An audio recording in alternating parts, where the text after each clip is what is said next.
কাক হচ্ছে দুনিয়ার একমাত্র পাখি যে ঈগলের পিঠের উপরে ওঠে, ঘাড়ে ঠোকর মারে, তাকে বিরক্ত করার দুঃসাহস দেখায়। মজার বিষয় হচ্ছে, ঈগল কিন্তু কাকের সঙ্গে যুদ্ধ করে তার সময় ও শক্তির অপচয় করে না।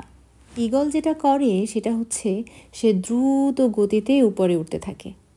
অধিক উচ্চতায় অক্সিজেনের স্বল্পতা এবং ঈগলের প্রচণ্ড গতির কারণে কাক দুর্বল হয়ে হাঁসফাঁস করতে করতে একসময় ঈগলের পিঠ থেকে খসে নিচে পড়ে যায়।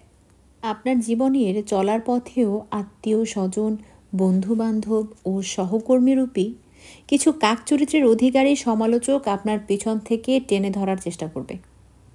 ওদের সাথে লড়তে গিয়ে নিজের মূল্যবান সময় ও শক্তি অপচয় না করে আপনি শুধু তাদেরকে আপনার উচ্চতায় নিয়ে যান।